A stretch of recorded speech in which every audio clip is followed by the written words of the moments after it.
13절과 13절, 14절, 47장 13, 14절 말씀 다 같이 읽도록 하겠습니다. 시작. 기근이 더욱 심하여 사방에 먹을 것이 없고 애굽 땅과 가나안 땅이 기근으로 황폐하니 요셉이 곡식을 팔아 애굽 땅과 가나안 땅에 있는 돈을 모두 거두어 들이고 그 돈을 바로의 궁으로 가져가니. 아멘. 자, 애굽 땅에 7년 동안에 풍년이 있었죠. 그리고 나서 기근이 7년의 기근이 이제 시작되었는데 이제 가나안 땅에도 마찬가지고 애굽 땅에도 마찬가지고 굉장히 살기가 어려워졌습니다. 그래서 그러한 환경으로 인하여서 이제 요셉이 형들과 야곱 아버지를 이제 다 만나게 돼서, 사실 오늘 지금 읽고 있는 부분은 이미 어떻게 되어 있는 상황이냐? 이미 다 이제 이민을 해서 이제 들어온 상태입니다. 들어온 상태인데, 자, 그런 가운데 가나안 땅이든 애굽 땅이든 계속 이제 기근이 이제 지속되어지고 있다라고 하는 거예요. 그래서 사람들이 이제 어려우니까 요셉에게 와서 이제 곡식들을 이제 구하게 됩니다. 근데 여기서 14절에 보니까 요셉이 곡식을 팔았다라고 하는 표현이 나와요.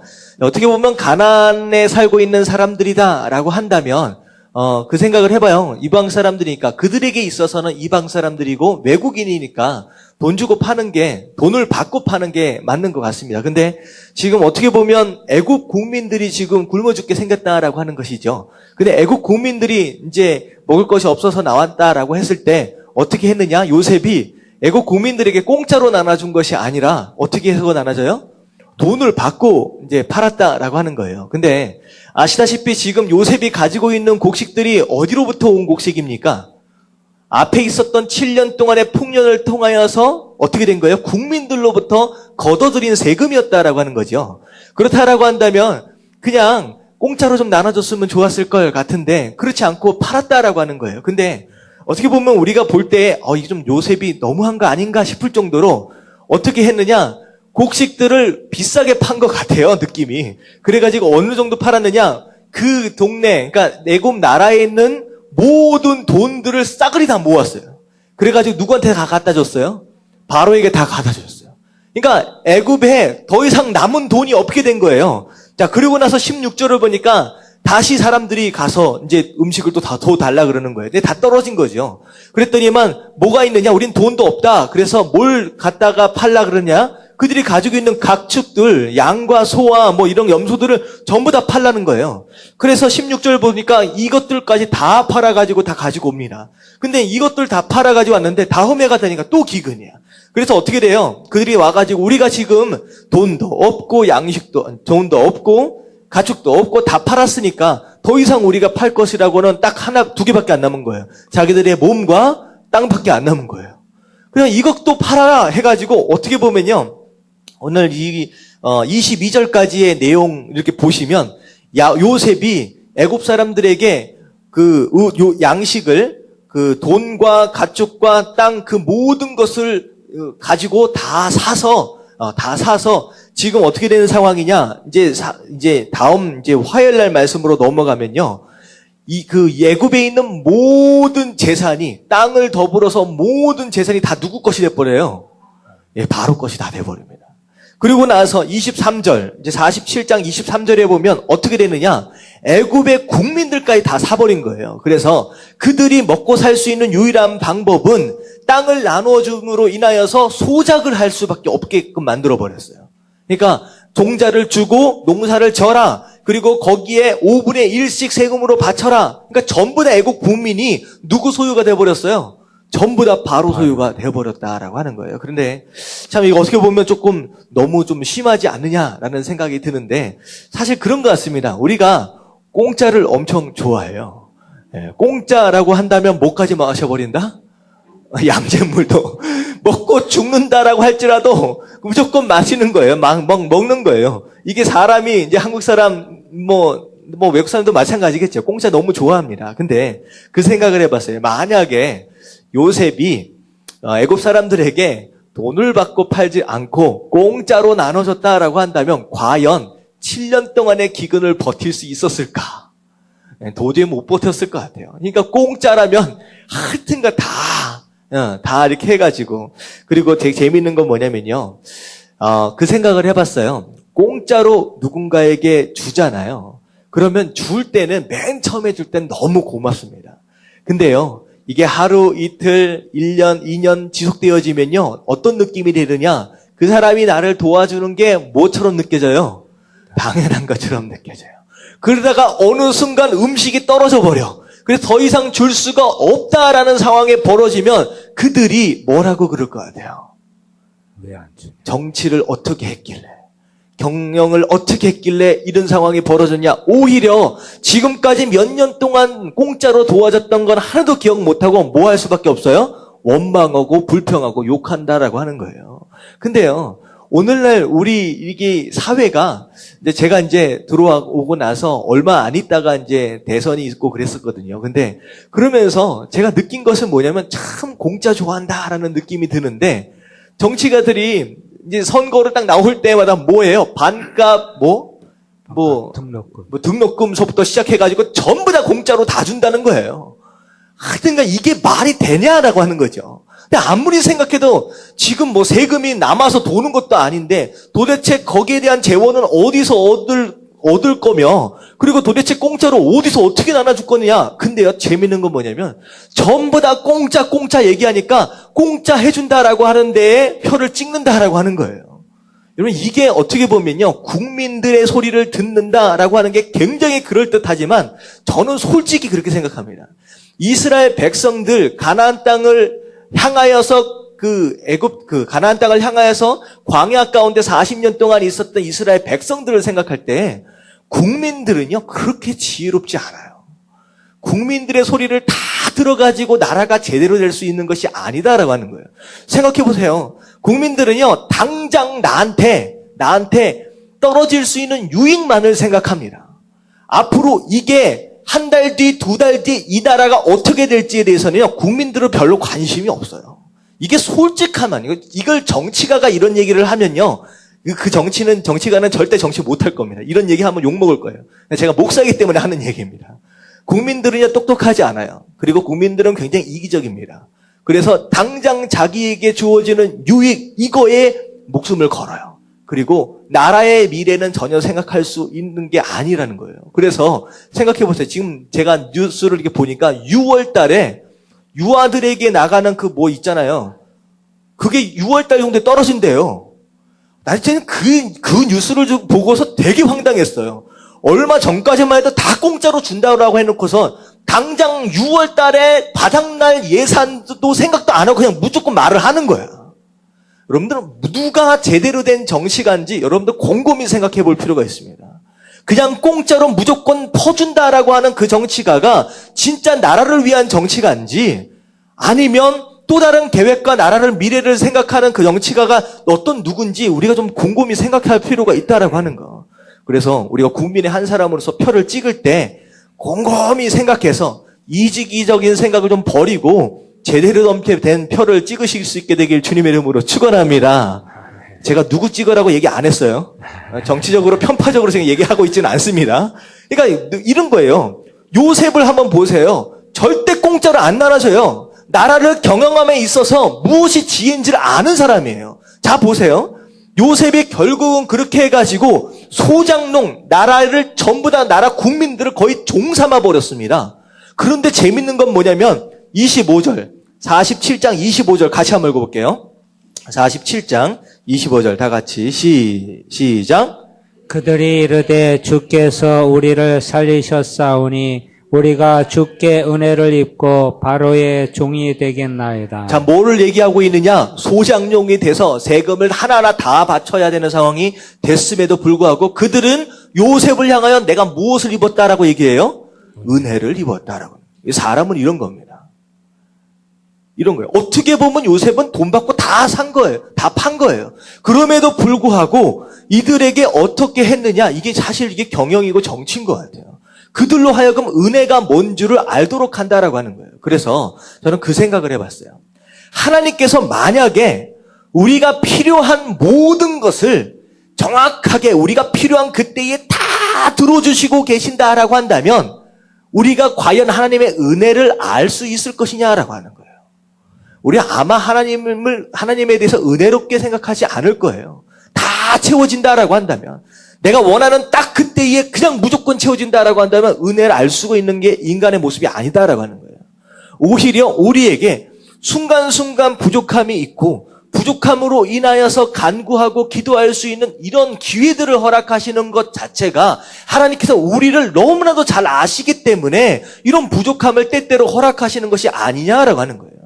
다 채워지다가 조금만 부족하면 하나님 왜 이러십니까 나한테? 어찌하여 나한테 이러십니까? 라고 불평불만할 수밖에 없는 그런 인간의 그런 연약함 때문에 오히려 그런 것들을 허락하시지 않느냐라는 생각이 들어요. 저는 그런 얘기를 들은 적이 있어요. 이게 이제 요즘에 부모님들이요, 자녀들을 하나나 둘밖에 안 키우시잖아요. 그렇게 되니까 어떻게 되냐면 자녀들이 뭐 사달라 그러고 뭐가 없다라고 한다면 무조건 해줍니다. 무조건 해줘요. 근데 그런 자식들이 나중에 커가지고 과연 얼마나 효도할까 생각해보면 오히려 무조건 다 들어뒀던 자녀들은요, 부모님이 준 그것에 대해서 은혜로 생각하지 않아요. 그냥 당연한 것처럼 생각합니다. 그리고 부모님에 대해서 생각하지 않아요. 근데 오히려 굉장히 열악한 상황 가운데 어려운 상황 가운데 키워진 그런 자녀들은요, 오히려 커서 더 효도합니다. 그러니까 부모님들이 부모님한테 사달라고 했을 때 사줄 수가 없는 거예요. 너무나도 없으니까. 그러니까 그런 열악한 상황 가운데서 부모님이 없어서 못해주는 그런 상황을 알기 때문에 나중에 가면요, 오히려 부모님한테 효도하고 부모님에 대하여 은혜롭게 생각을 한다라고 하는 거예요. 그래서 저는 그런 생각을 합니다. 하나님이 이거 참 채워주실 만도 한데 이상하게 이 부분에 연약함을 주시고 이 부분에 응답을 참 더디하신다라고 느껴질 때 하나님께서 나로 하여금 지금까지 나에게 허락하신 은혜가 무엇이냐라고 하는 것을 깨닫도록 하시는 어떤 레슨이다, 훈련이다, 교육이다라고 생각하면 너무 좋을 것 같아요. 그래서 부족하다라고 해서 불평하지 마시고요, 오히려 감사할 수 있는 저와 여러분들 되시길 주님의 이름으로 축원합니다. 아멘. 아멘. 자, 그래서 요셉이 그렇게 다 팔고, 심지어 어떻게 되냐면 요셉이 정치를 하고 있을 당시에 바로의 왕권이 가장 강력할 수밖에 없는 상황이 된 거예요. 이 나라를 송두리째 다 바로에게로 다 갖다 바쳤으니까. 그리고 나서 토지법을 개정을 합니다. 소장농으로 해가지고 5분의 1씩 무조건 왕에게 바치는 것으로 해서 그것을 전부 다 이제 토지법까지 개정을 했다라고 하는 거예요. 자, 그런 상황이 쭉 이어지고 있는 상황 가운데 27절을 보니까 한편으로는 어떻게 되고 있느냐?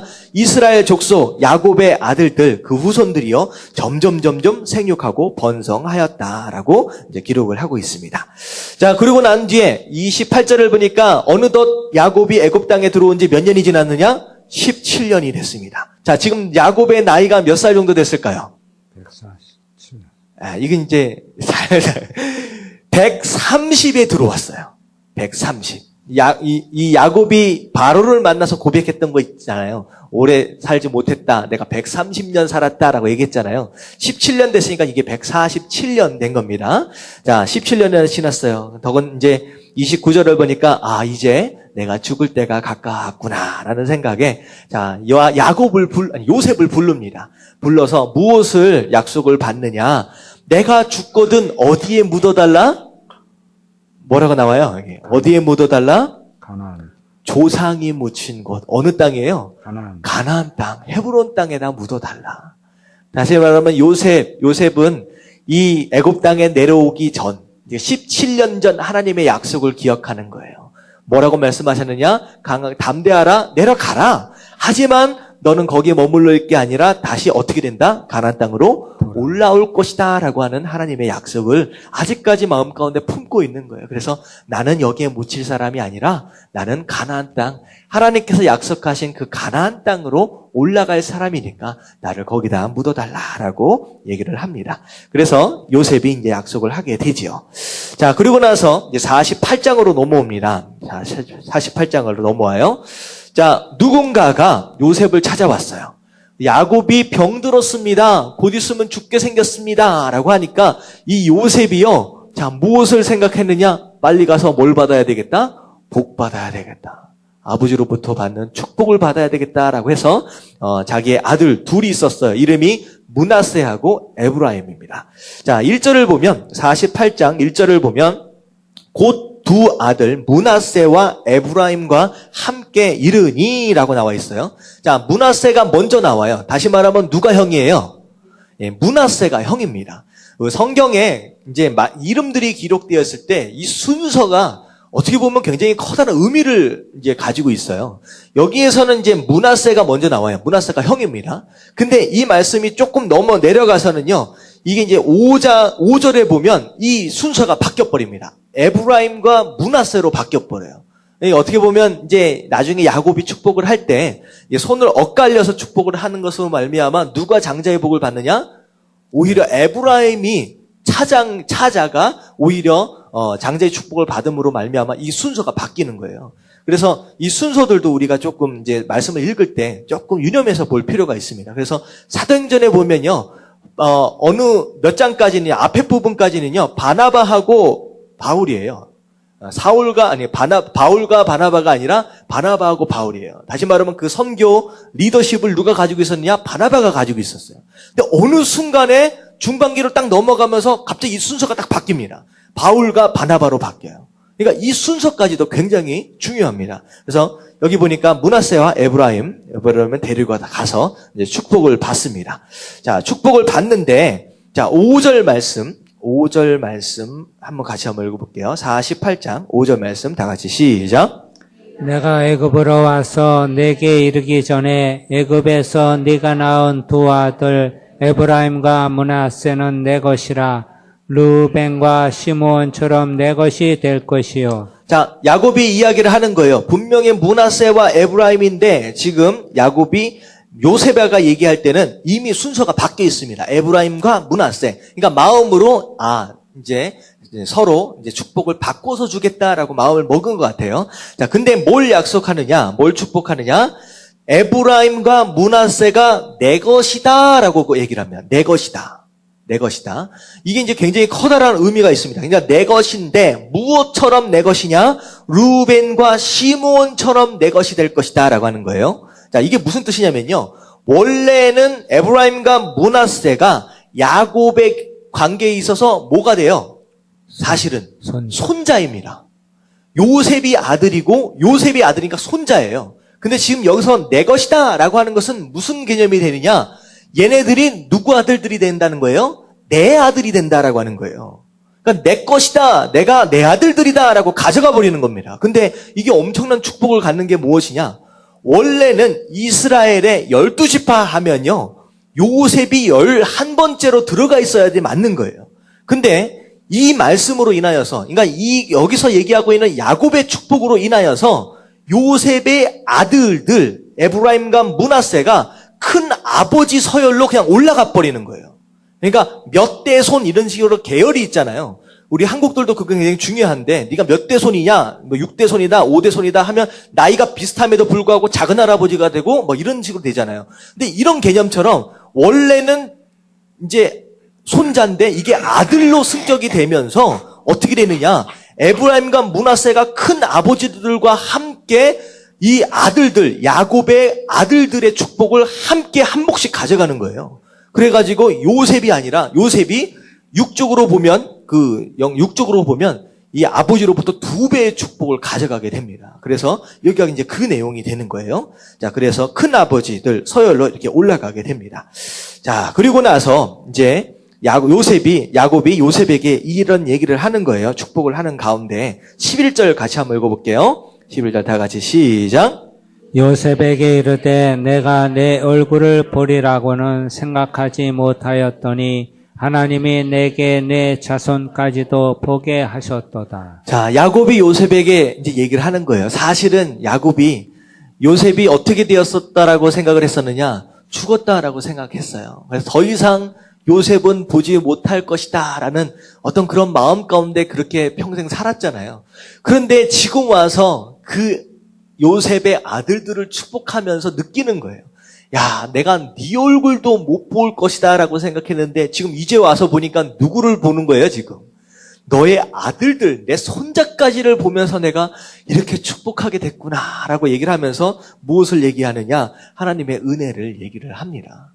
그래서 어떻게 보면 야곱은 반평생을 굉장히 어렵고 힘들게 살았는데 마지막 순간에는 하나님의 은혜에 대해서 얘기하면서 축복하면서 비교적 굉장히 아름다운 마무리를 하고 있는 것이 아니냐라는 생각이 들어집니다.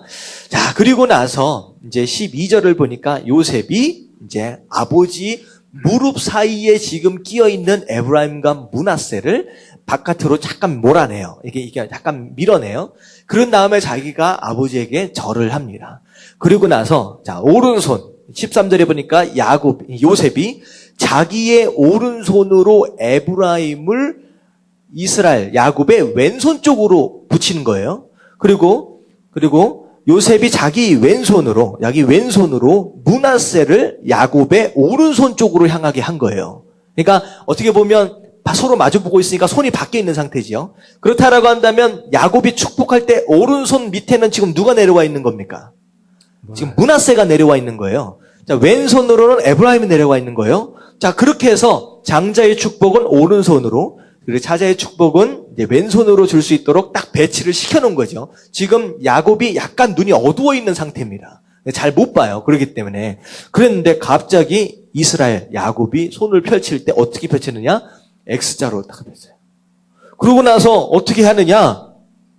이게 손을 엇바꾸어가지고 장자와 차자를 바꾸어서 축복을 하는 거예요. 자, 그랬을 때 17절을 보니까, 이제 요셉이, 이건 아닌데 하고 기뻐하지 않았다라고 합니다. 자, 그리고 나서 고치려고 이제 손을 잡아요. 야곱의 손을 잡아요. 이렇게 하면 안 되죠 하면서 손을 잡을 때 19절을 보니까 그 아버지가 허락하지 아니하며 이르되 나도 안다 내 아들아 나도 안다 그도 한 족속이 될 것이다 라고 하면서 야곱이 결단한 대로 나름대로 축복을 해버립니다. 그리고 나서 한 얘기가 있어요. 뭐라고 얘기를 하느냐?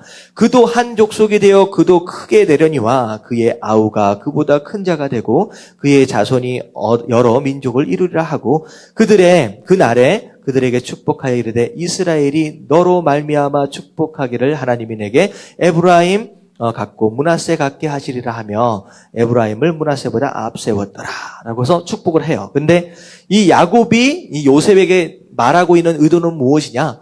큰아들이든 작은아들이든 장자건 차자건 상관이 없이 충분한 축복 다 잘 될 것이니까 걱정하지 말라라는 그런 축복의 내용을 그 얘기를 하는 거예요.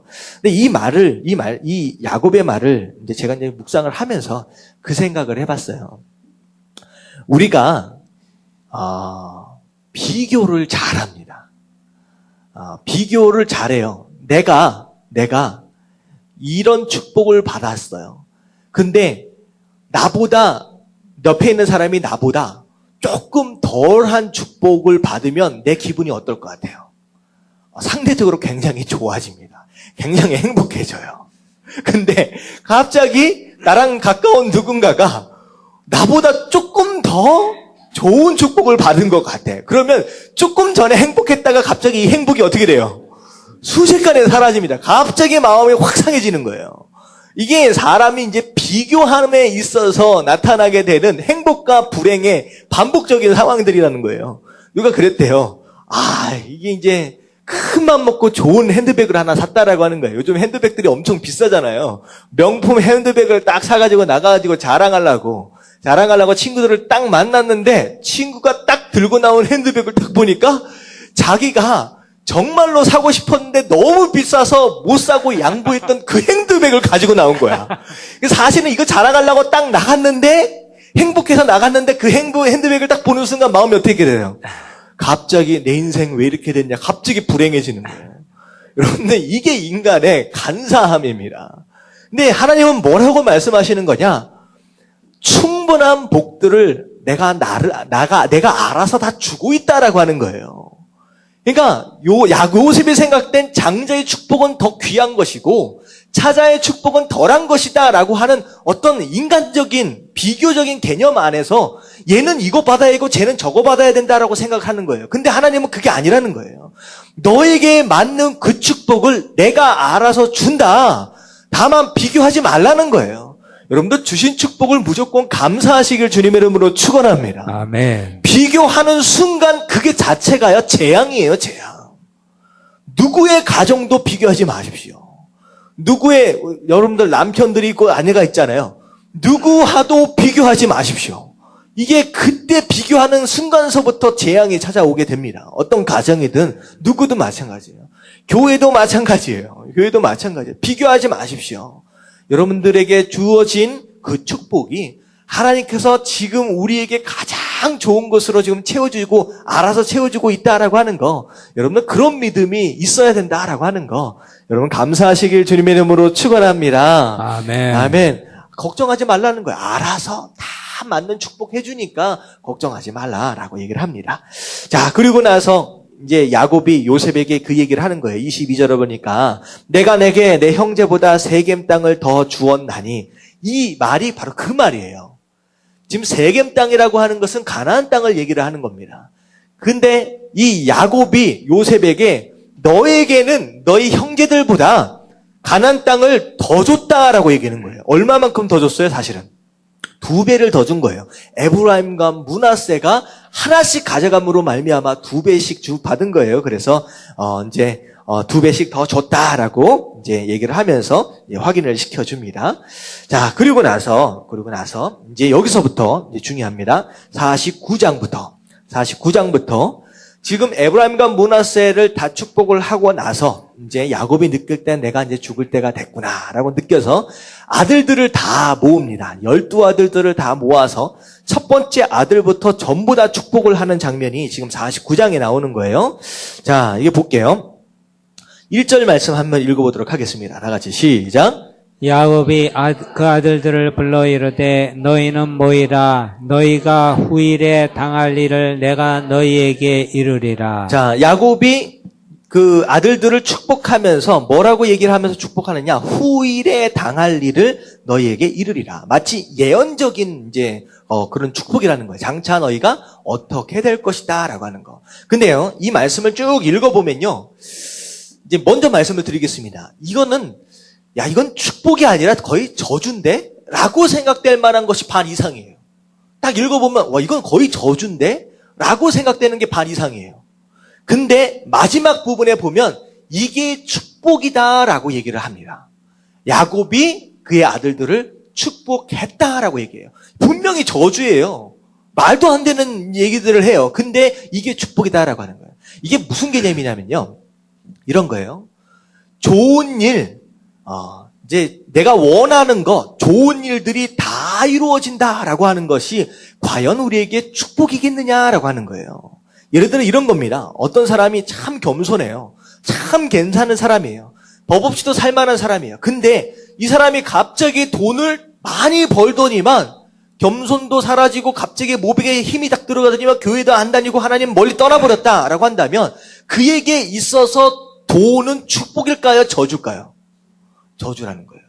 그러니까 무엇인가가 내가 더 많이 얻었다, 좋은 걸 내가 받았다라고 하는 것 그 자체가 축복이 아니라 그걸 받을 만한 상태인지에 따라서 다르다라고 하는 거예요. 어떤 사람은 돈이 축복이기도 하고 어떤 사람은 돈이 저주일 수도 있다라고 하는 거예요. 그런 개념으로 이제 야곱의 이제 축복들을, 아들들에 대한 축복들을 우리가 살펴볼 필요가 있다라고 하는 겁니다. 자, 첫 번째 아들입니다. 첫 번째 아들 이름이 뭐예요? 3절. 루벤. 자, 루벤. 자, 루벤아, 너는 내 장자여, 내 능력이요, 내 기력의 시작이라. 위풍이 월등하고 권능이 탁월하다마는, 자, 루벤, 첫 번째 아들인데 실력 있는 사람이라는 거예요. 능력 있는 사람이라는 거예요. 첫 번째 낳았기 때문에 정말로 관심 가지고 키웠던 그 사람, 그리고 그 위풍과 권능이 있다라고 한다면, 탁월하다라고 한다면 실력 있고 능력 있고 대단한 사람이다라고 하는 거예요. 자, 근데 그러나 하고 나오는 거예요. 위풍, 탁월하다마는 뭐라고 얘기하느냐? 4절에 보니까 마음이 어때요? 물에 끓음 같은. 물이 끓으면 어떻게 될까요? 물이 막 부르면 막 펄펄펄 넘치잖아요. 야, 물이 끓는 상황 가운데서 누군가가 가까이 가면 어떻게 됩니까? 이게 대입니다, 대요. 물이 막 펄펄 끓는 사람 몇 회는 가면 그냥 대이는 거예요. 다치는 거예요. 근데 이 사람이 어떤 끓음을 가지고 있느냐? 이건 무엇을 얘기하느냐? 성격이 불 같은 거예요. 이게 절제하지 못하는 거예요. 특히나 정욕을 이기지 못하는 이런 연약함이 있는 거예요. 그래서 뭐라고 얘기하는, 이게 사실 뭐라고 얘기하느냐면, 이게 무슨 일이 있었냐면요. 내가 아버지의 침상에 올라 더럽혔음이로다. 그가 내 침상에 올랐었도다. 이게 정욕을 이기지 못해서 누굴 범해요? 아버지의 첩인 빌하를 범합니다. 근친상간을 한 거예요. 그러니까 보니까 능력도 있고 실력도 있고 꽤나 유능하고 탁월한 사람인데, 이 마음에 있는 정욕과 이 마음에 있는 이 모든 것들을 이게 절제하지 못하는 거예요. 이걸 이러니까 너는 어떻게 해야 되지 마땅하느냐? 뭐라고 얘기했냐? 너는 탁월하지 못할 것이다. 위에는 보면 원래 너는 탁월하지만 네 불같은 성격으로 인하여서 어떻게 해야 된다는 거예요? 너의 탁월함을 내가 죽이겠다라고 하는 거예요. 오히려 평범하도록 만들어버리겠다라고 하는 거예요. 그래서 이런 내용입니다. 자동차에서 있어서 가장 중요한 게 엔진이다라고 얘기하지만 아무리 뛰어난 엔진이 있다라고 하더라도 브레이크가 잡히지 않으면 이건 재앙이에요. 다 박살나는 거예요. 다 죽는 거예요. 다른 사람도 다치고 다 끝나는 거예요. 그런데 그러니까 하나님 뭐라고 말씀하시냐? 브레이크가 없는 그런 차는 차라리 엔진을 뽑아버리겠다는 거예요. 차라리 움직이지 않는 게 너에게든 누구에게든 낫다라고 하는 겁니다. 그래서 오히려 절제되어지는 것이 축복일 수 있다라고 하는 거.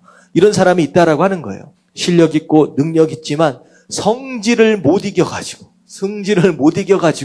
오히려 가지고 있는 이 재능과 이 탁월함으로 다른 사람들을 다치게 만드는 그런 사람들, 오히려 그 재능을 가져가 버리는 것이 오히려 축복일 수 있다라고 하는 거.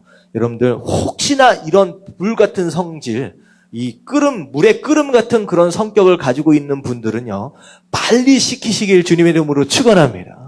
이게 안 그러면요, 확 가져가 버리신다는 거예요. 대표적인 예가 어떤 예인지 아세요? 이 모세가 이게 온유한 자로서의 대표적인 사람인데요. 원래는 그런 사람이 아니었어요. 성격이 불같았어요. 40년 동안 왕자로 살 때도 그렇고 실력 있고 능력 있고 탁월했습니다. 성격도 만만치 않아요. 이게 싸움도 잘했던 것 같아요. 한 사람 탁 때렸더니 어떻게 됐어요? 죽어버렸어요. 와, 무슨 주먹이 어떻게 한 번에 그냥 이제 사람을 죽여요. 그 정도를 하니까 하나님이 쓰실 수 있습니까? 없습니까? 못 쓰는 거예요. 너무 물이 끓음같이 펄펄 끓으니까 안 되겠다. 그래서 끄집어내가지고 어디다가 놔둬요? 광야에다가 딱 떨어뜨려 놓고 그 물이 식기를 기다리시는 거예요. 자, 몇 년 기다렸습니까? 40년 기다려서 푹 식어버리니까 그때야 데려다 놓고 쓰시기 시작한다라고 하는 거. 여러분들 광야에서 40년 동안 썩지 않기 원하신다라고 한다면 성질을 줄여야 된다라고 하는 거. 르우벤은 바로 그런 모습이다라고 하는 거예요. 이게 르우벤에 대한 축복입니다. 자, 두 번째가 이제 시므온이 두 번째고 레위가 이제 세 번째예요. 근데 시므온과 레위가 같이 축복을 받습니다. 이 사람 둘은 항상 붙어 다니고 정말로 뭐라 그럴까요? 손발이 탁탁 맞는다 그럴까요? 항상 그렇게 모여 다녔던 사람인 것 같아요. 그래서 5절을 보니까 시므온과 레위는 형제다라고 얘기를 해요. 형제가 아니겠습니까? 지금 아들들 모아놓고 얘기를 하는데, 근데 얼마나 붙어놓고 다닙니까? 근데 이 사람들이 뭘 얘기를 하느냐? 그들의 칼은 폭력의 도구로다. 하여튼간 이 두 사람 모였다 하면 무슨 일만 해요? 싸우고, 그러니까 둘이 싸운다는 게 아니에요. 이 사람들은 모여서 손발만 맞으면 누군가를 해야 할 일들만 생각해낸다는 거예요. 이게 이제 옛날에 무슨 일이 있었는지 아시죠? 디나 사건. 그래가지고 어떻게 돼요? 이 세겜 그 희위 족속을 갖다가 이게 할례 행하라 그래갖고 속임수 써놓고선 다 가지고 전부 다 죽였잖아요. 하여튼간 이 둘이에요, 이 둘. 둘이면 만났다 하면 항상 잘못된 것만 생각하는 거예요. 그래서 내 호나 그들의 모의에 상관하지 마라. 그리고 내 영광아 그들의 집회에 참여하지 말라. 하여튼간 모이면 모의하고 집회하고 하여튼간 나쁜 생각과 나쁜 말들과 이런 것들만 교묘하게 그런 일들만 하는 사람들이 있어요. 근데 사실 하나님 원하시는 것은 합력하여 뭘 이루시기를 원하세요, 사실은. 이 사람들은요, 합력하여 맨날 뭐만 이뤄요? 악을 행하는 사람들. 이 하나님은요, 얘네 둘이 만나는 것 자체가 이거는 저주라는 거예요. 그래서 어떻게 얘기를 하셨느냐? 7절 한번 같이 한번 읽어볼게요. 다 같이 시작. 그 노여움이 혹독하니 저주를 받을 것이요 분기가 맹렬하니 저주를 받을 것이라. 내가 그들을 야곱 중에서 나누며 이스라엘 중에서 흩으리로다. 차라리 흩어지는 것이 복이다는 거예요. 차라리. 그러니까 흩어진다라고 하는 것은 저주인데 오히려 만나서 잘못된 것들만 생각하고 잘못된 일들만 할 것 같으면 차라리 흩어지는 게 낫다라고 하는 거예요. 이게 모여서 잘못되어지는 사람들 대표적인 예가요. 신약 시대로 넘어가면요. 아나니아 삽비라예요. 이 부부가 한 사람만이라도 좀 대대로 돼 있었으면 이거 팔아가지고 숨깁시다라고 했을 때 그러면 안 되죠 라고 한 사람만 그랬으면 둘 다 안 죽었을 거예요. 하여튼간 만났다면 여러분도 마찬가지입니다. 누군가를 만났는데 누구 욕을 딱 시작했는데 이 욕 자체가 너무 맛깔나면서 너무 재밌어. 누군가를 만나서 얘기할 때 누군가 욕할 때 너무 신나게 재밌게 욕이 되어지면요. 빨리 두 사람은 헤어져야 돼요. 이건 별로 하나님께서 기뻐하시는 그런 관계가 아니라는 거예요. 그러니까 하나님 뭐라고 말씀해요? 흩어져라. 너희는 모이지 않는 게 낫겠다. 나중에 어떻게 돼요? 시므온은요. 어정쩡하게 유다 지파하고 이렇게 같이 붙어 있다가 이 시므온이 원래는 출애굽할 때는 인구가 제법 돼요. 근데 점점 숫자가 줄어들어 버리더니만 유다 지파에 그냥 흡수가 돼버리고 그냥 사라져 버립니다. 레위 지파는 어떻게 됐는지 아세요? 레위 지파는 아예 모이지 못하도록 땅을 안 줘버려. 그래가지고 전부 다 흩어버립니다. 근데 다행이게 레위 지파 같은 경우는 어떻게 돼요? 오히려 흩어지는 것으로 인하여 어떤 사명을 감당해요? 제사장의 사명을 감당하게 돼요. 오히려 만나면 악을 행하고 살인을 행하니까 차라리 흩어지는 것이 너희들에게 유익이다라고 하는 거. 그래서 사실 이 말씀을 가지고서는 그런 것 같아요. 내가 누군가를 만났을 때 합력하여 지금 선을 이루고 있는지 아니면 만날 때마다 누구 욕하고 안 좋은 일들만 얘기하고 있는지 악을 행하고 있는지 우리가 그걸 분별할 필요가 있다라고 하는 거. 그래서 만나면 만날수록 선이 이루어지는 그런 관계들을 발전시켜서 가실 수 있는 저와 여러분들 되시길 주님의 이름으로 축원합니다. 아멘. 자, 그래서 세 번째 아들까지 쭉 했어요. 자, 유다입니다. 유다. 네 번째 아들이에요. 자, 유다의 축복은 굉장히 길어요. 이제 다 설명드리기는 좀 어려울 것 같고요. 자, 유다는 어떤 축복을 받느냐?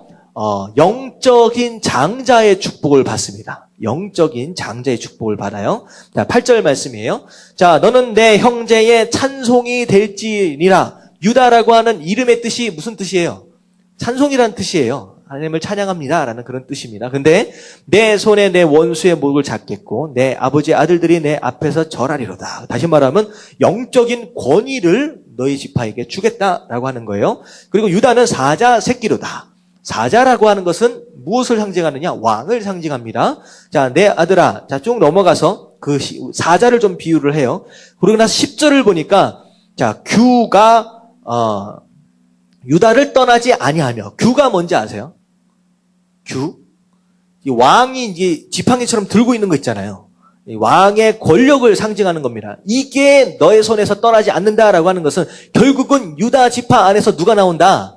왕이 나온다라고 하는 거예요. 그래서 결국은 유다 지파 안에서 다윗이 나오고 다윗 왕권이 메시아까지 쭉 이어지는 거예요. 그래서 이게 절대 떠나지 않는 것이고 통치자의 지팡이가 그 발 사이에서 떠나지 아니할 것이다. 자, 실로가 오시기까지 이 실로는 이제 여기서 설명이 뭐라고 나와 있느냐? 안식처 혹은 평안을 주는 자. 사실 누구 것 같아요? 실로. 이게 메시아예요, 메시아. 예수님 그리스도를 얘기합니다. 그러니까 예수님께서 오실 때까지 어떻게 할 것이다? 너희에게 모든 백성들이 복종할 것이다 라고 나와요. 그리고 나서 이게 이제 8절부터 10절까지는 영적인 권위, 왕으로서의 권위, 메시아의 이제 조상으로서의 축복을 받는 겁니다. 그러고 나서 11절을 보니까 11절은 뭐가 나오느냐? 포도나무 이야기가 나와요. 자, 이것은 이제 물질적인 부요함을 의미합니다. 물질적인 부요함. 자, 유다가 갑자기 이런 엄청난 축복을 받아요. 자, 뭐 때문에 이런 축복을 받았을까요? 뭐 때문에? 뭘 잘했기 때문에? 베냐민을 위해 희생. 이게 사실 그때 그 상황밖에 없어요. 이 유다는요, 이 창세기 앞에 보면요, 아내라 그 사별한 이후에 나중에 누구랑 잠자리를 같이 하느냐? 그 창녀로 변장한 자기 며느리와 이제 잠자리를 같이 할 정도로 어떻게 보면 이제 윤리적으로도 별로 대단한 사람은 아니에요. 뭐 그런데 이 갑자기 다른 형제들하고 다르게 이 엄청난 축복을 받습니다. 이게 사실은 어떤 것 때문이냐 방금 말씀드린 대로 베냐민을 살리기 위해서 아버지가 그렇게 사랑하는 베냐민을 살리기 위해서 자기 생명을 내놓았다라고 하는 그거 아버지가 들었겠지요. 야, 너밖에 없구나. 내 마음 아는 사람이 너밖에 없구나.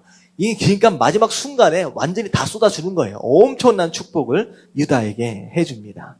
자, 그래서 유다는 이제 그런 축복을 받았어요. 자, 그리고 다섯 번째, 스불론. 이 이후에 이제 형제들은 굉장히 간단합니다. 자, 스불론 같이 한번 읽어볼게요. 다 같이 시작. 스불론은 해변에 거주하리니 그것은 배 매는 해변이라 그의 경계가 시돈까지로다. 자, 스불론은 해변, 항구 도시를 이제 차지하게 된다라고 하는 것인데, 원래 이스라엘 백성들의 이제 천직이 뭐예요? 원래 직업이 목축입니다. 목축업이에요. 양을 치고 소를 치는 사람들인데, 스불론은 양을 치고 소를 치는 게 아니라 뭐 하는 사람이에요? 배를 만들고 배로 무역하는 그런 일들을 하게 된다라고 하는 거. 어떻게 보면 프론티어라고 생각하시면 돼요. 개척자예요. 여태껏 하지 않았던, 모든 사람이 한 번도 해보지 않았던 새로운 일에 대한 도전들을 너희가 이제 스불론은 너는 그런 일들을 이제 앞으로 하게 될 것이다. 개척하게 되고 새로운 땅을 차지하게 되는 그런 역할들을 감당하게 될 것이다. 이런 축복을 받습니다. 자, 여섯 번째, 자, 이사갈. 자, 이사갈은 이제 어떤 축복을 받느냐? 한번 읽어볼게요. 이사갈 시작.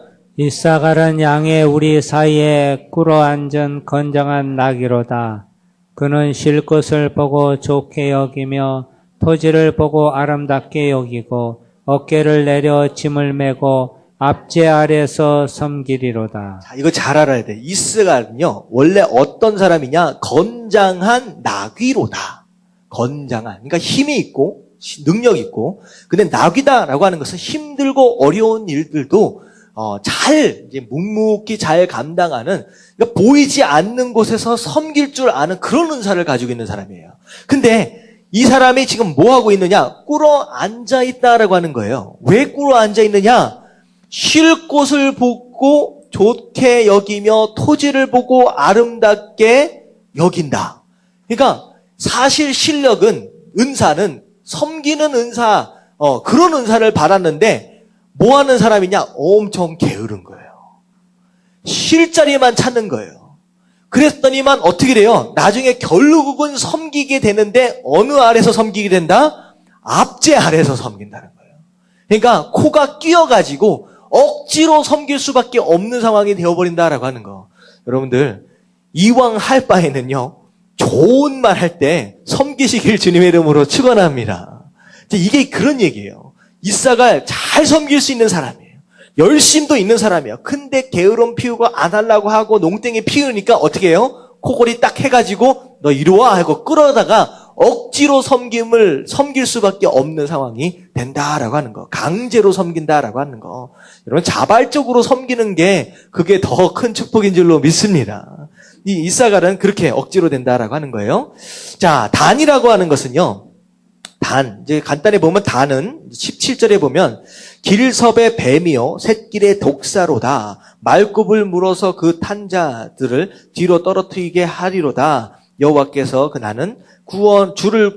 나는 주의 구원을 기다리나이다. 지금 무슨 얘기냐? 이 이제 뱀의 비유를 합니다. 이 간사하다라고 하는 거예요.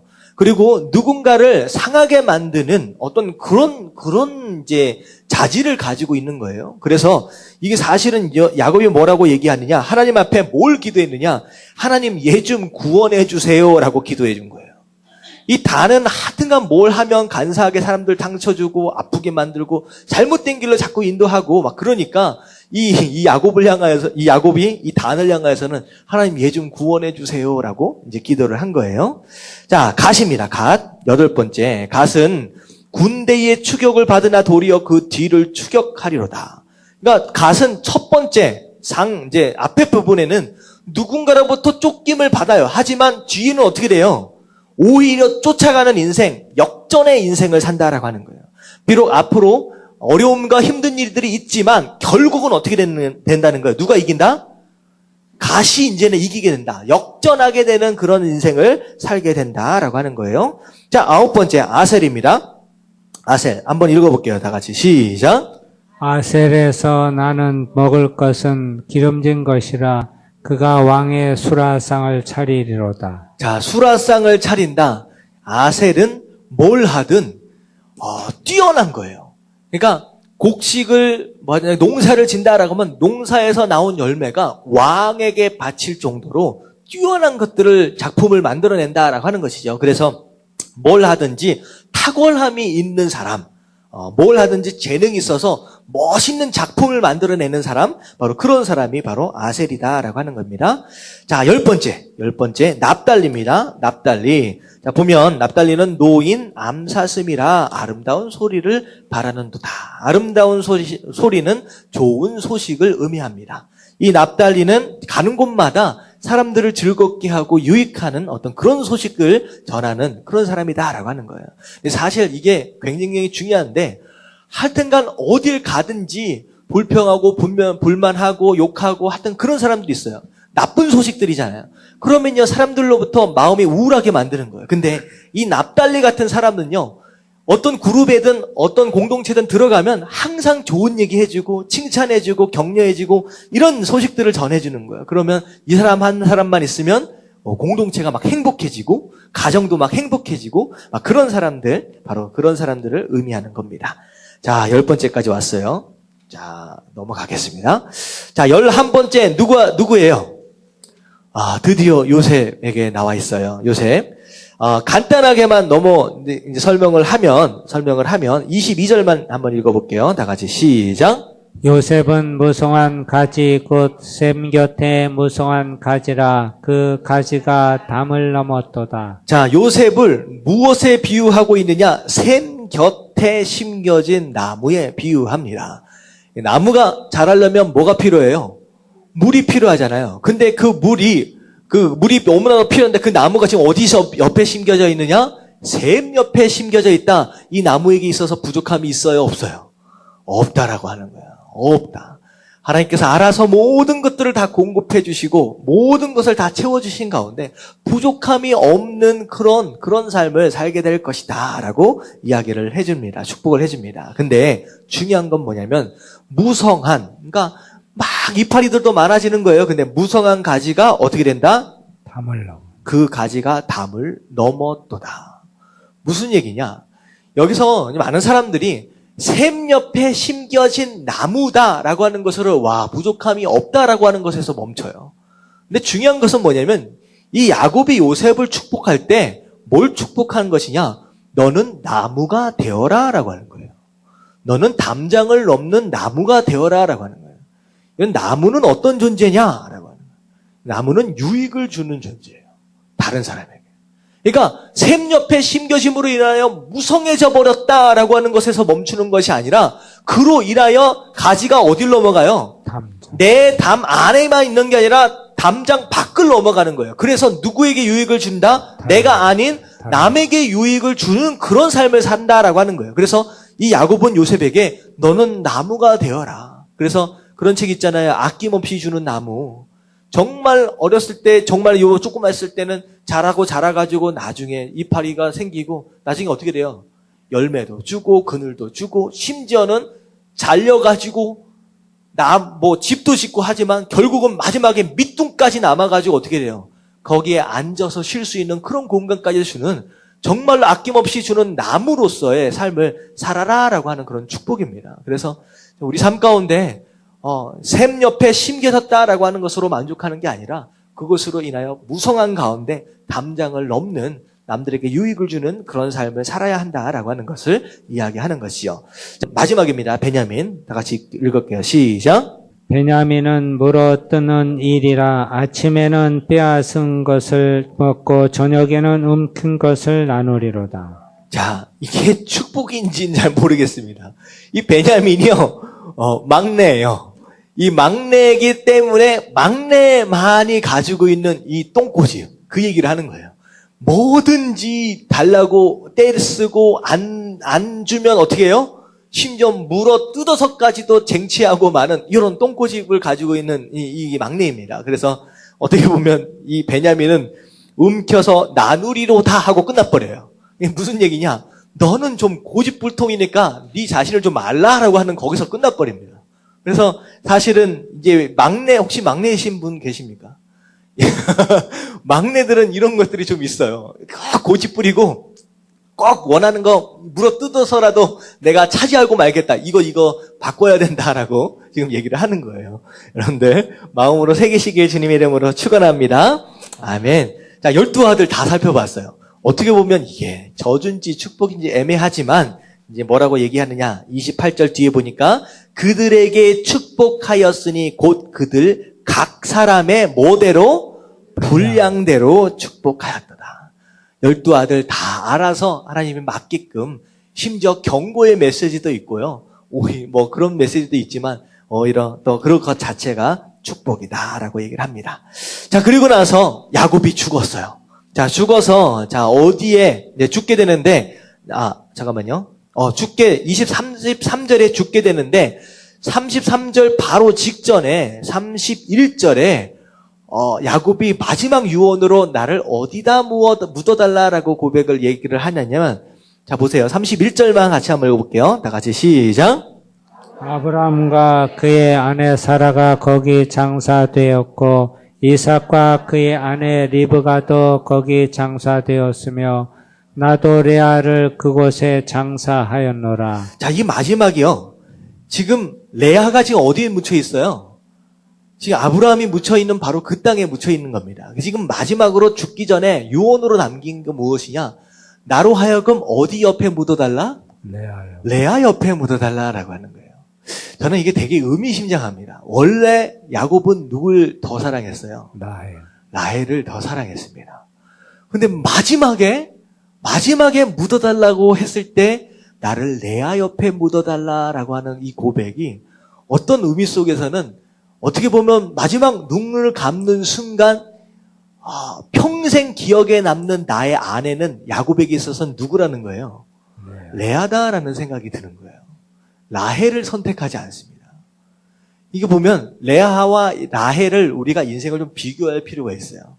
레아는요 굉장히 열악한 조건들 가운데 이 가정생활을 시작합니다. 이 라헬은요 굉장히 좋은 조건 안에서 시작을 해요. 근데 이게 이제 이름들을 여러분들 나중에 한번 보십시오. 레아가 낳는 아들들의 이름 안에는요 하나님에 대한 그 신앙의 고백들이 굉장히 많이 숨어 있습니다. 근데 라헬은요 하나님에 대한 신앙의 고백이 아니라 언니 레아 경쟁자에 대한 분노가 그 안에 이름 안에 숨어 있어요. 그러니까 레아는 그냥 하나님만 바라보고 그 남편만 바라보고 그냥 꾸준히 그렇게 섬겼던 그런 모습이었던 것 같아요. 근데 라헬은 굉장히 아름다운 모습과 좋은 조건에서 시작하고 사랑을 먼저 받는 입장에서 시작했는데 끊임없이 레아가 아들들을 낳는 것으로 인하여 계속 경쟁적인 관계 가운데서 야곱을 계속 힘들게 만든 거예요. 나중에 얘기를 하잖아요. 내가 하나님이냐라고 화까지 냅니다. 나중에 보면. 이런 모습이 되니까 결국은 나중에 인생을 마무리하는 순간에 정말로 이 야곱에게 있어서 나의 마음을 편안하게 해줬던 그 아내는 누구로 기억되는 거예요? 라헬이 아니라 레아다라고 하는 거예요. 그래서 저는 그렇게 생각합니다. 우리가 시작함에 있어서는 다른 사람들 세상과 비교했을 때 별로 좋지 않은 열악한 상황 가운데서 시작할 수는 있을 것 같아요. 근데 아무리 그런 상황이다라고 할지라도 우리가 그러한 삶을 어떤 자세로 누구를 바라보며 사느냐에 따라서 마지막에는 누가 이겼어요? 참 이겼다라고 하기보다는 이게 애매한데 누가 이긴 거예요? 레아가 이긴 거예요. 여러분들 마지막에 승리하는 게 진짜 승리인 줄로 믿습니다. 지금 뭐 좀 없다고 불평하지 마시고요. 꾸준히 레아의 길을 가십시오. 그러면 마지막에 네가 진짜 내 아내였다라는 이런 야곱의 고백을 들을 수 있다라고 하는 거 여러분 기억하실 수 있는 저와 여러분들 되시길 주님의 이름으로 축원합니다. 아멘. 자, 한 장을 넘기십시오. 한 장을 넘기셔서 보면 153페이지를 보면 비어있는 공간이 좀 있을 것 같아요. 제가 요셉과 야곱을 간단하게 비교를 해드리겠습니다. 여러분들 좀 메모를 해두셨다가 여태껏 창세기 뒤에 후반부 요셉과 야곱 이야기잖아요. 이런 얘기 안에서 우리가 얻을 수 있는 유익이 뭐가 있는지 간단하게 좀 설명을 드리겠습니다. 자, 야곱은 어떤 사람이었느냐? 자, 야곱에게 있어서 본받을 만한 것이 있고 본받아서는 안 될 부분이 있습니다. 자, 하나씩 말씀을 드리면 첫 번째 야곱은 자, 성실하고 열심히 있는 사람이었습니다. 야곱은. 이게 하란 땅에 가서도 그렇고 무엇을 위해서든 원하는 것을 위해서든 최선을 다하는 그런 모습이 삶 가운데 있었다라고 하는 거예요. 그래서 장자를 얻는 것에도 있어서도 그렇고요. 그리고 아내를 얻음에서도 그렇고요. 재산을 얻음에서도 그렇고요. 무엇에든지 열심과 열정과 성실함을 낼 수 있는 보였던 그런 사람이다라고 하는 거예요. 바로 이런 사람을 하나님께서 사용하신다라고 하는 거. 놀다가 쓰임받은 사람 없다라고 말씀을 드렸잖아요. 사실은 집에서 맨날 놀고 있는 사람 하나님이 절대로 쓰이지 않습니다. 무엇인가를 위해서 열심과 또 성실함으로 나아갈 줄 아는 사람을 하나님께서 사용하신다라고 하는 거예요. 근데 야곱은 또 어떤 사람이냐? 야곱 스스로의 힘으로 살아가려고 노력했던 사람이에요. 이건 우리가 본받아서는 안 될 부분이죠. 내 힘으로 자꾸 살아가려고 하는 거예요. 하나님께 기도하지 않고 하나님께 매달리지 않고 내 힘으로 어떻게 해서든 해보려고 하는 거예요. 근데 이런 사람은요. 문제 다음에 또 다른 문제, 그리고 문제 다음에 또 다른 문제, 계속 인생에 피곤합니다. 한번 생각해 보세요. 장자도 내 힘으로 아버지 속이고 형 속여서 그냥 차지해낸 거예요. 내 힘으로. 아내도 마찬가지예요. 내가 원하는 아내, 내 노력으로 차지한 거예요. 17년 동안, 그리고 총 합해서 14년 동안 노동해서 얻은 거예요. 재산도 마찬가지입니다. 열심히 6년 동안 얻어서 내 힘으로 재산 증식시킨 거예요. 여러 가지 수 써가지고. 하여튼간 그렇게 내 힘으로 살아가려고 애쓰고 바둥바둥거렸던 그 야곱의 모습. 이런 모습은요. 나중에 이제 스스로 고백하잖아요. 내 인생이 어떤 세월이었다? 험악한 세월이었다라고 얘기를 하는 것처럼 내 힘으로 살아가려고 하는 인생은요. 참 쉽지 않습니다. 야곱은 좀 그런 삶을 살았다라고 하는 거.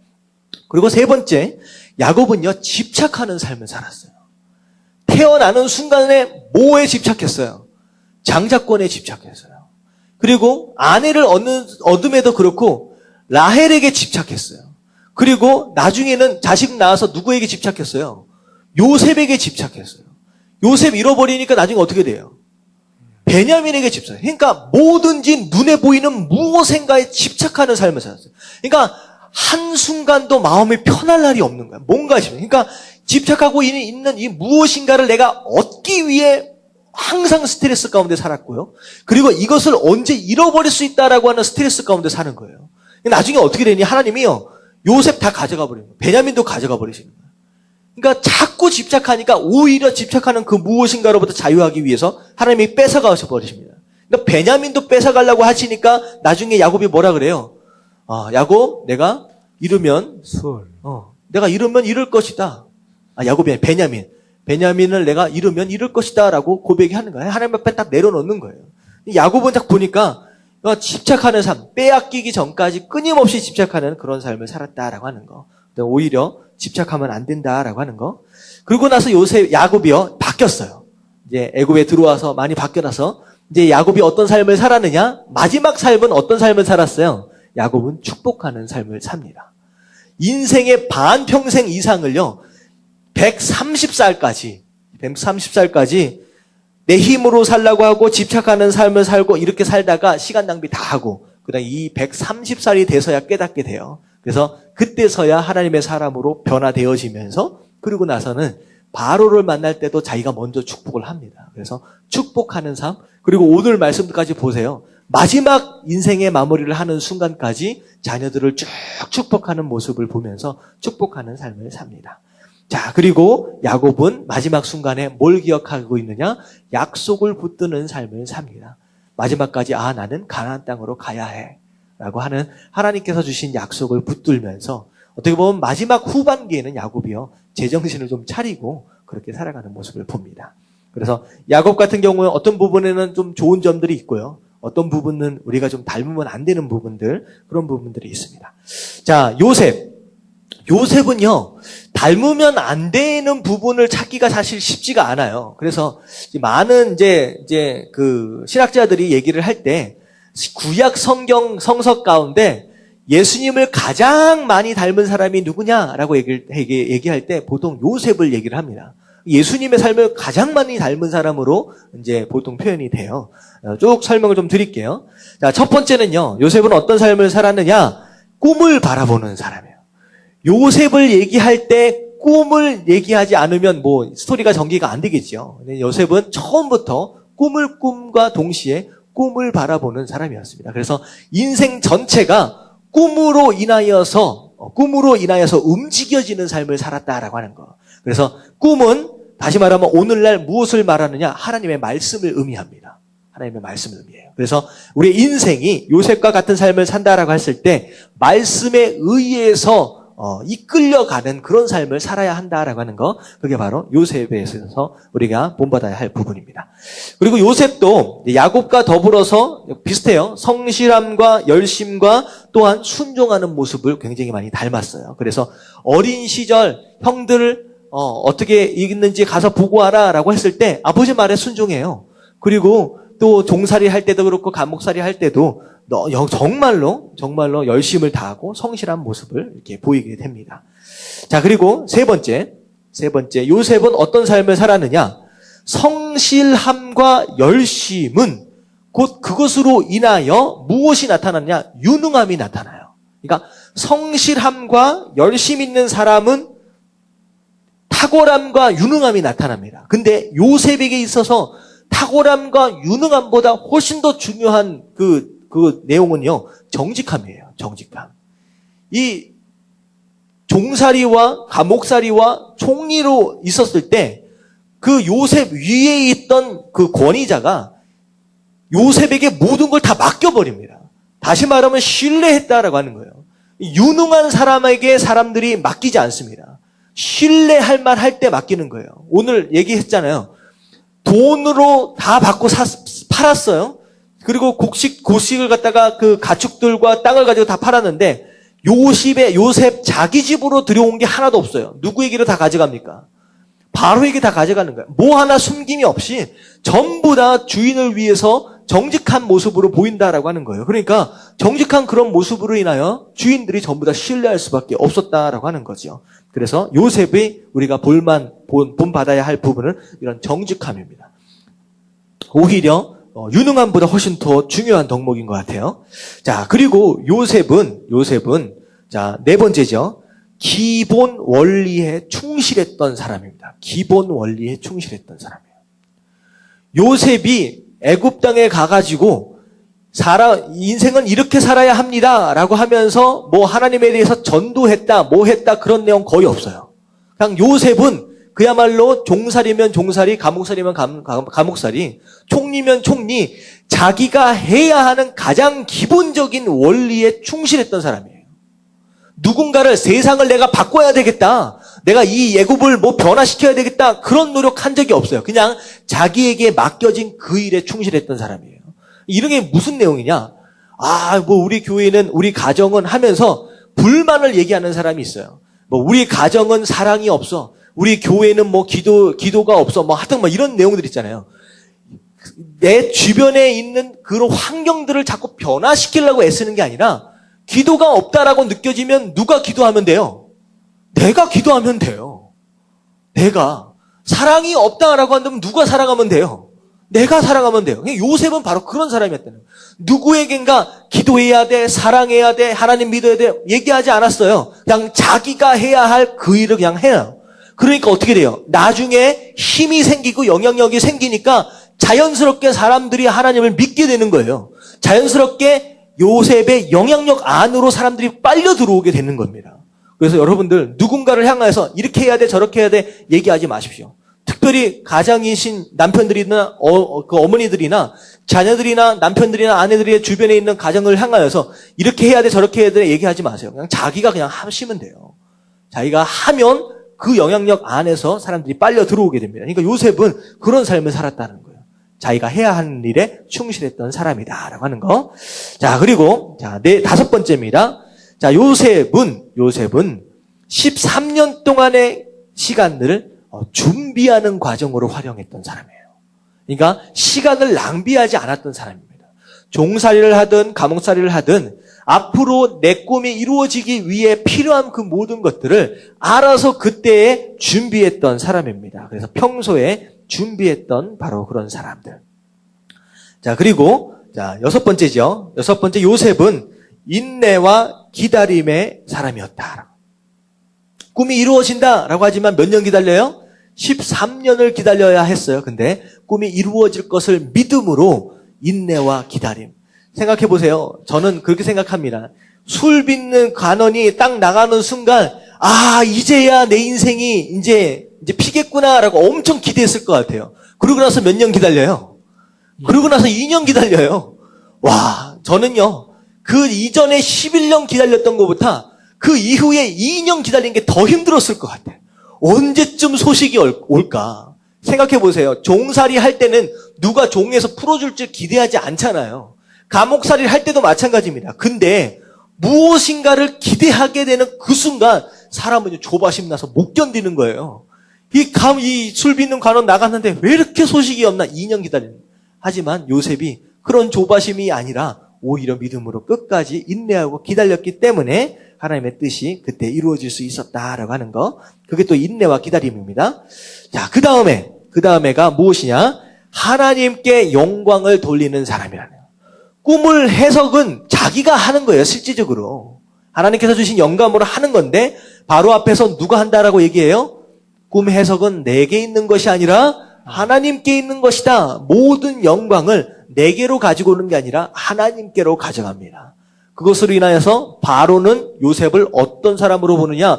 꿈을 해석하는 그냥 유능하고 탁월한 사람이 아니라 이 사람은 하나님의 사람이구나라고 인식되어지게 만드는 거예요. 그래서 하나님께 영광을 돌리는 삶을 살았다라고 하는 거. 자, 그 다음에 거룩한 삶을 살았어요. 자, 이게 보면 요셉으로부터 배울 게 엄청 많습니다. 요셉은 거룩한 삶을 살았습니다. 자, 유혹을 이겼어요. 자, 어떻게 이겼어요? 유혹을? 보디발의 아내가 유혹해 올 때 자리를 떠났습니다. 피했습니다. 그래서 사실은요, 성경 안에서 유일해요. 남자로서 여자에 대한 유혹을 이긴 유일한 사람입니다. 요셉밖에 없어요. 다윗도 실패했어요. 모세도 실패했어요. 다 실패했어요. 남자가 견딜 수 없는, 피할 수 없는, 이게 사실 굉장히 어려운 유혹입니다. 근데 이걸 피할 수 있는 유일한 방법은 피하는 거. 그러니까 피하는, 자리를 떠나는 거. 이것으로 이겨낸 사람이 바로 요셉이다. 자, 그리고 요셉은 어떤 사람이었느냐? 용서하는 삶이었습니다. 마치 예수님처럼 자기에게 엄청나게 큰 상처를 준 이 형들을 용서합니다. 용서합니다. 이게 사실 예수님의 모습이죠. 예수님의 모습. 용서하는 삶을 살았습니다. 그리고 어떤 삶을 살았느냐? 아까 짐에 담장을 넘어서 뻗은 나무처럼 다른 사람에게 유익을 주는 삶을 삽니다. 총리가 돼서 자기가 뭘 누렸다라고 하는 게 없어요. 그리고 애굽을 위해서 그의 형제들을 위해서 다 헌신하는 그런 모습, 남에게 유익을 주는 삶을 살았습니다. 자, 그리고 요셉은 리더로서 책임을 지는 삶을 삽니다. 애굽을 책임을 지고 그들의 형제들을 책임을 집니다. 그리고 심지어 그들의 형제들의 후손까지를 책임을 집니다. 나중에 야곱이 죽을 때, 이제 내일 나오는 말씀이에요. 야곱이 죽을 때 그 형제들이 갑자기 요셉을 찾아와요. 왜요? 무서운 거예요. 그나마 아버지가 살아 계셨을 때는 야곱이 아버지 때문이라도 복수를 안 했을 거라는 거예요. 근데 아버지가 딱 사라지는 순간 이 형제들이 갑자기 두려움 가운데 휩싸이는 거예요. 혹시나 복수하지 않을까. 그래서 찾아갑니다. 무릎 꿇어요. 엎드립니다. 살려달라고. 그랬을 때 요셉이 뭐를 얘기하냐. 걱정하지 말라. 두려워하지 말라. 내가 당신들의 후손까지 자녀들까지 내가 다 책임질 것이다 라고 얘기합니다. 사실 리더의 본 모습은요. 예전에는요. 리더하면 항상 비전을 얘기했어요.